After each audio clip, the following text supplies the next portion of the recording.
If I had died at 22, it would have taken weeks before anyone would have noticed. Raise your hand if you have a fear of dying alone. 46% of US adults report sometimes or always feeling lonely. 1 in 5 Americans Gen Z is the loneliest generation. Loneliness is dangerous. is a public health crisis. It's in a constant fight or flight mode. Being lonely sucks, Even lead to premature death. or as bad for your health as smoking 15 cigarettes a day. Just like fight or flight, It increases the risk of having a stroke with 32%. that something isn't right. Loneliness is a bigger killer than obesity. It is likely to increase your risk of death by 29%. The comforting thing is that we're all going to die anyway.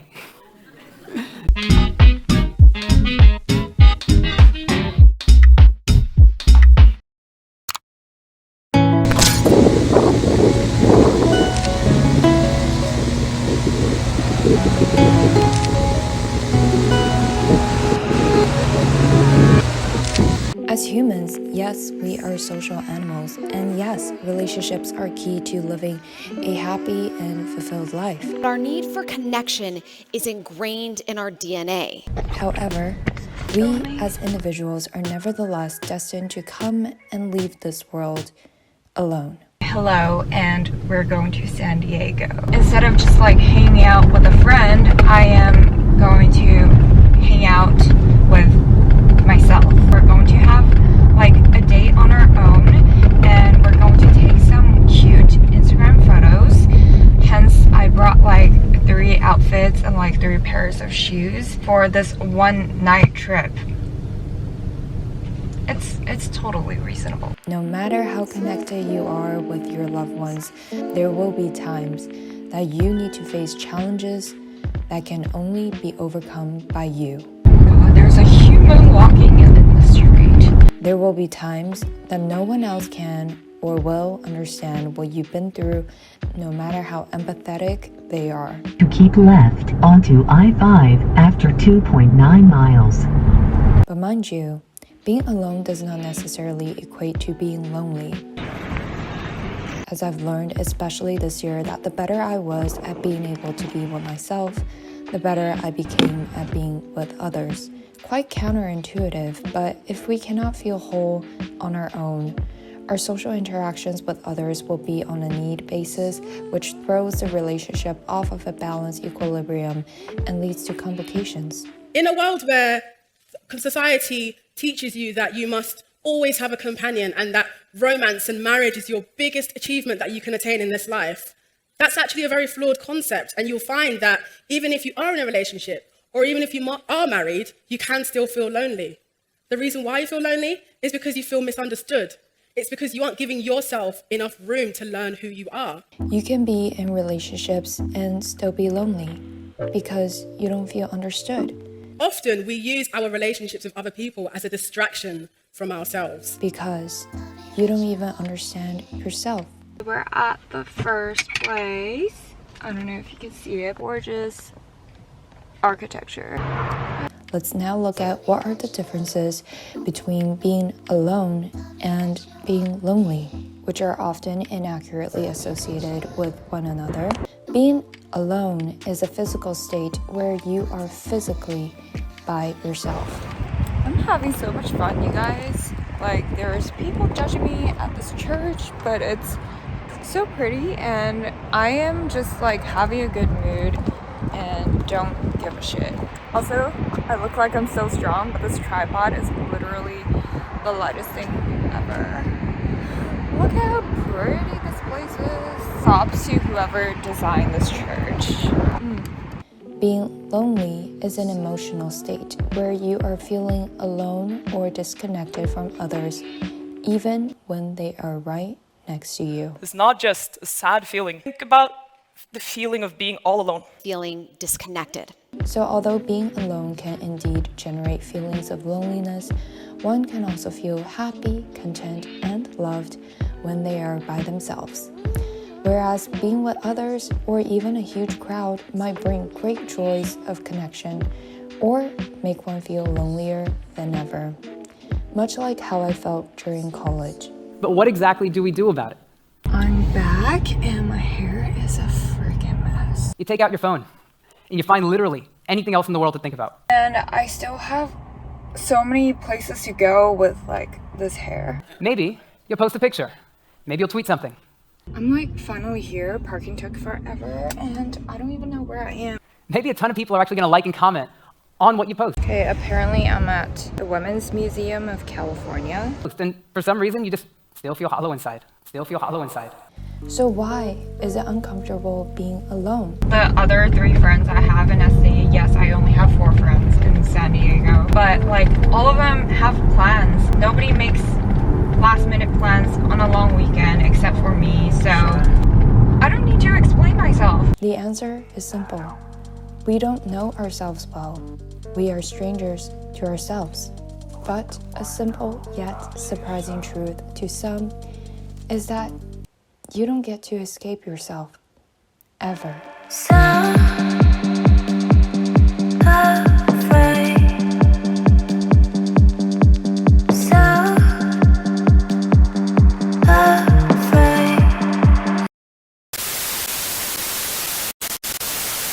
Being uncomfortable with being alone also stems from the fact that we often don't feel like we are enough. We've all been indoctrinated with the idea that none of us are good enough. We know our deepest flaws that we tend to hide away when we are with others. I have like this set of outfits. I don't know how to change into this, but I'm going to change it to these pants right now.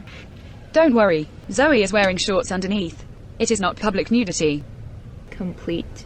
But when we are alone, we have to face that strange, unpolished, unfiltered, raw version of our truest selves. And it takes real courage to love and accept that version of ourselves. You see, from the moment that you're born, you're taught that you must earn love, you must seek validation, you must wait to be chosen, and you must essentially beg for permission to be yourself.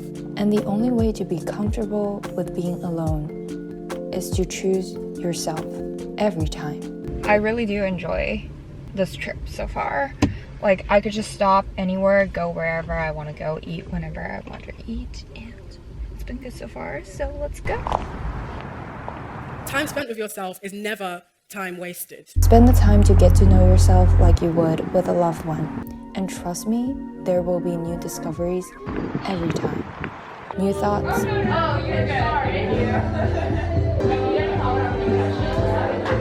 New potentials. So cute, so cute, so cute. There's like a bazillion cars passing around. New passions. Vlogging is so hard.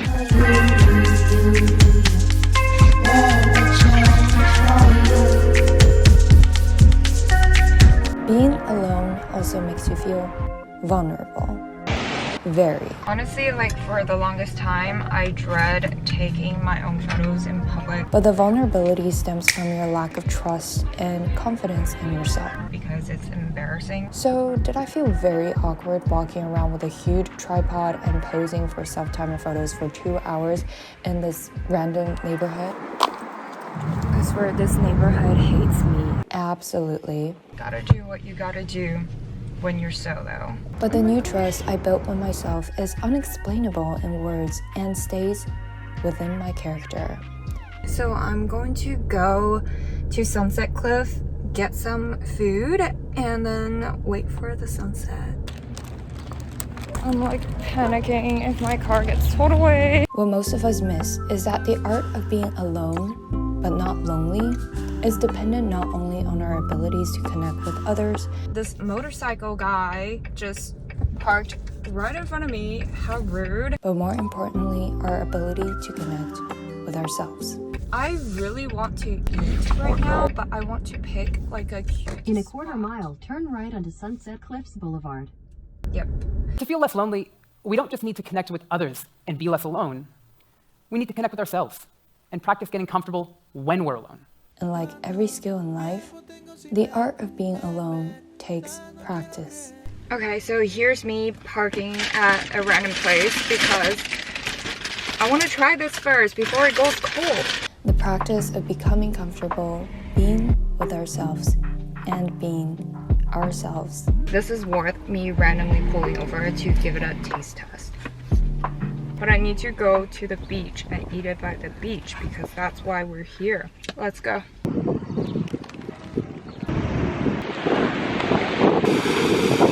Cheers! I can actually feel the water, like the mist coming up. Here are some things you can integrate into your lives to practice being alone.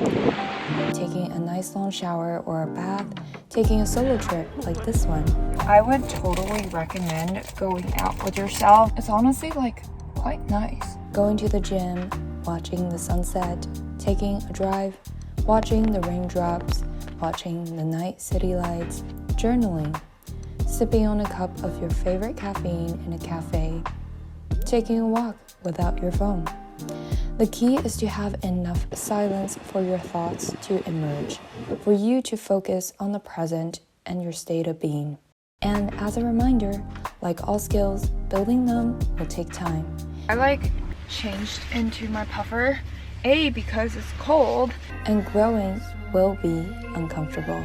and B, holy shit, what the hell is this? My dumbass spilled sauce all over one of my favorite jackets. But for the benefit of your health and the health of your current and future relationships, it's worth the investment to practice the art of being alone without being lonely.